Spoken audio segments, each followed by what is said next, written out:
Un paysan travaillait du matin jusqu'au soir sans l'espoir de gagner le moindre argent pour nourrir sa famille. Chaque matin, il allait dans son champ pour retourner la terre, pour semer, pour récolter de maigres épis de seigle, toujours soupirant, levant les yeux vers le ciel vide.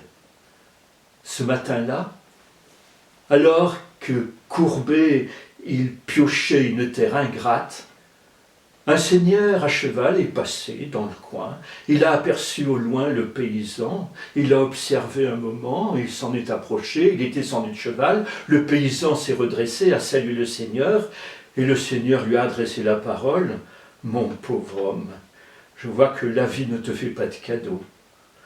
Tu as l'air de porter sur toi toute la misère du monde. »« Ô Seigneur, a dit le paysan, j'ai beau travailler et travailler comme une bête, je ne vois pas la fin de ma misère. » Poussé par un sentiment de pitié, mais aussi par un désir de lancer un défi au ciel, le Seigneur a sorti de sa bourse 10 pièces d'or, et tout en les donnant au paysan, il lui a dit « Tiens, prends cet argent. Mais si la fortune n'est pas de ton côté, si la malchance te poursuit, s'acharne contre toi, l'argent que je te donne ne te servira à rien. »« Oh, mon Seigneur, a répondu le paysan, merci pour votre générosité et croyez bien que je saurai utiliser cet argent que vous me donnez, je saurai le faire fructifier. Ne dit-on pas que l'argent attire l'argent et que l'on prête aux riches ?»« C'est bon, a dit le Seigneur. » Il est remonté sur son cheval et il est parti avec aux lèvres un sourire sceptique. Le paysan est retourné dans sa ferme. Sa femme était encore au marché.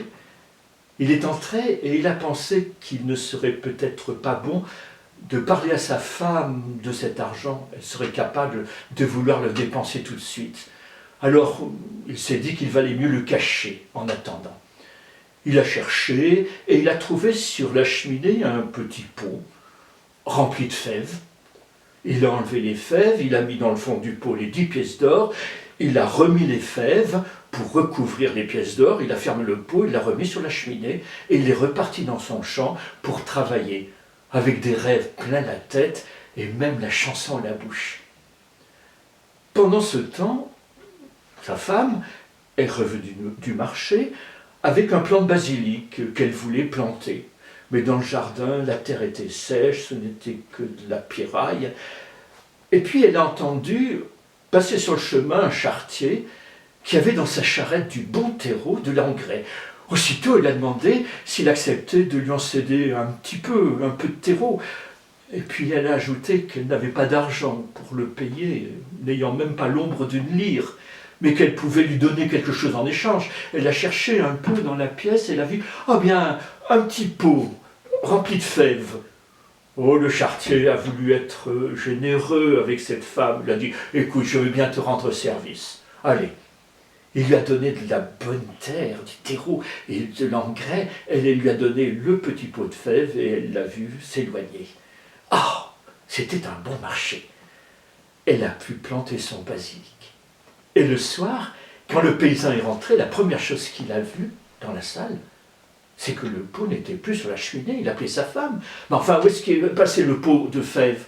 Oh, mon chéri, figure-toi que j'ai fait une affaire aujourd'hui, un troc. J'ai réussi à changer ce misérable petit pot rempli de fèves contre du bon terreau et j'ai pu planter mon basilic. Imaginez la fureur du paysan, qui l'a traité de tous les noms, qui lui a dit qu'elle était cause de sa ruine, et lui a raconté toute l'histoire. Et sa femme lui a dit « Mais tu n'as qu'à t'en prendre à toi. Si tu me faisais un peu plus confiance, cette chose ne serait pas arrivée. » Alors le paysan s'est calmé, il a compris que sa femme avait raison. Et il a compris aussi que le Seigneur, avec justesse, disait que si la fortune n'est pas de votre côté, à quoi bon d'avoir de l'argent? Alors il a repris sa vie quotidienne. Chaque matin, il est retourné dans son champ pour creuser cette terre ingrate. Les semaines ont passé, et le Seigneur était curieux quand même de savoir ce qui était arrivé avec ce paysan, s'il avait réussi comme ça à pouvoir faire fructifier les pièces d'or qu'il lui avait données. Mais dès qu'il est arrivé sur le chemin, dès qu'il a aperçu au loin le paysan, toujours courbé, toujours piochant, il a compris qu'il ne s'était rien passé. Pauvre il était, pauvre il resterait. Il s'est approché, le paysan l'a reconnu. Ils ont commencé, après s'être salués, à parler, et le paysan, tout en riant, lui racontait sa mésaventure. Parce que, vous savez, le malheur rend philosophe. Alors le Seigneur n'a pas baissé les bras. Il a dit qu'il voulait quand même tenter une fois encore, défier encore le ciel, le destin. Il a sorti de sa bourse 10 autres pièces d'or qu'il a données au paysan en lui disant « Qui sait ? Mais moi je sais que si la fortune n'est pas de ton côté, si la malchance s'achante contre toi, cet argent ne te servira à rien. Oh mon Seigneur, rassurez-vous, cette fois-ci, cet argent il restera avec moi, ces pièces d'or, je les garderai constamment sur moi. » Eh bien nous verrons, a dit le Seigneur. Il est remonté sur son cheval, il s'est éloigné, il a disparu avec aux lèvres un sourire sceptique. Le paysan a réfléchi où il pouvait garder cet argent, et puis il a pris son bonnet en peau de lapin qui était sur sa tête, et là, en déchirant une couture, il a réussi à glisser les 10 pièces d'or, il a renfoncé son bonnet de peau de lapin en se disant « Là au moins, cet argent il restera sur moi, je garderai même mon bonnet s'il le faut quand je dormirai. » Et puis il a continué à travailler. Il était là, il avait dans la tête plein de rêves et sur la tête plein d'or. Mais ce qu'il n'a pas vu, c'est un oiseau de proie, un faucon, qui est descendu du ciel, qui a foncé sur la tête du paysan, qui a attrapé le bonnet en peau de lapin et qui s'est envolé et a disparu dans le ciel. Alors là, le paysan a baissé les bras en comprenant que décidément la malchance s'acharnait, mais que ce n'était même pas la peine d'essayer de changer son sort. Alors il est rentré chez lui, il a repris sa vie quotidienne.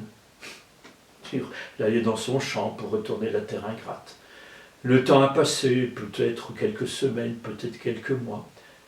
Et le Seigneur curieux a voulu savoir ce qui s'était passé. Et tout de suite, quand il a vu au loin le paysan courbé, toujours piochant, il a compris qu'il ne s'était rien passé. Pauvre il était, pauvre il resterait, il s'est approché. Ils se sont salués, le paysan l'avait bien reconnu, et tout en riant, il lui a raconté sa seconde mésaventure. Comme quoi, c'était même pas la peine que le Seigneur lui donne encore de l'argent, qu'il n'allait quand même pas se ruiner, alors qu'il savait très bien que la malchance était contre lui. Mais le Seigneur a pensé qu'il pouvait encore essayer une dernière fois. Mais il a sorti de sa poche un morceau de plomb qu'il a donné au paysan. Le paysan a cru que le Seigneur se moquait de lui, mais enfin il l'a tout de même remercié. Le Seigneur lui a dit, tu sais, si la chance finit par te sourire, par être de ton côté, ce morceau de plomb suffira. Et le Seigneur a disparu, toujours le sourire aux lèvres, un sourire sceptique. Le paysan est rentré chez lui, il n'a plus du tout pensé à ce morceau de plomb. Et c'est le soir, en se déshabillant, quand tout d'un coup il a mis la main dans sa poche, il s'en est rappelé, il a posé le plomb sur sa table de nuit, il s'est déshabillé, s'est couché. Et dans la nuit, il a été réveillé par un coup frappé à la porte.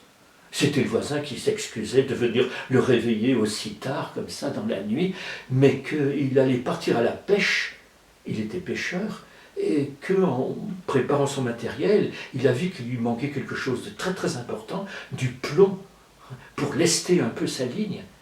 Est-ce qu'il n'y aurait pas quelque chose de semblable ? Oh ben le paysan était tout à fait content de rendre service. Il lui a dit, tiens, justement, un seigneur m'a donné ce morceau de plomb aujourd'hui, qu'est-ce que tu veux que j'en fasse ? Toi, il va te servir ? Allez. Et le pêcheur, heureux, il allait pouvoir faire son travail, lui a promis de rapporter le lendemain le premier poisson qu'il pêchera. Et le pêcheur a tenu sa promesse. Et le lendemain, le paysan a été tiré du lit par ce pêcheur qui revenait de la pêche et qui lui a offert un poisson mais d'une telle dimension. Le paysan s'est dit, et il a dit à sa femme, regarde, avec ça on en a plusieurs jours pour bien manger.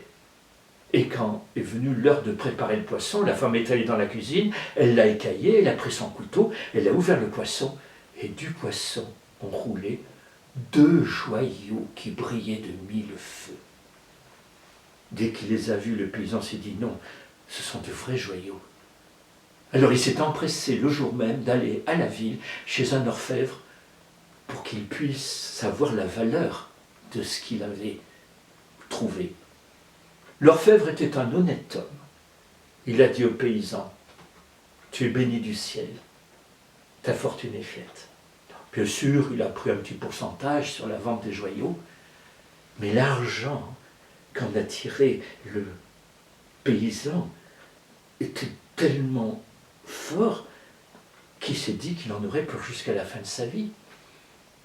Alors, il a agrandi la ferme, il était paysan, il voulait rester paysan, il aimait son métier. Alors il a eu un beau troupeau de vaches, il est devenu le fermier le plus riche du pays.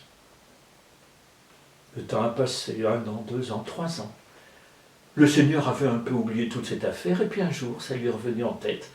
Alors il a voulu retrouver ce paysan, à qui il avait donné la dernière fois un petit morceau de plomb. Quand il est arrivé sur les lieux, il aperçut au loin une ferme magnifique, et devant, il y avait un grand champ où il y avait paissaient de nombreuses vaches. Quand il s'est approché, il a vu sur le pas de la porte le paysan qu'il a reconnu, bien qu'il ait pris un petit peu de ventre, et puis qu'il avait les joues plus rouges, et puis qu'il semblait florissant. Il est descendu de son cheval, le paysan aussitôt l'a reconnu, s'est précipité vers lui, Seigneur, il a pris sa main pour l'embrasser et le remercier 1000 fois, grâce à toi Seigneur, regarde, je suis devenu riche avec un petit morceau de plomb. Et 2 hommes, heureux de se revoir, ont commencé à discuter, tout en discutant, ils ont commencé à marcher au milieu du troupeau de vaches dans le champ, et ils sont arrivés jusqu'à la lisière de la forêt.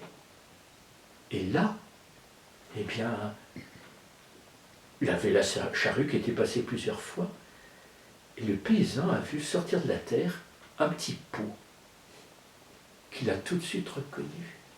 C'était le petit pot de fèves.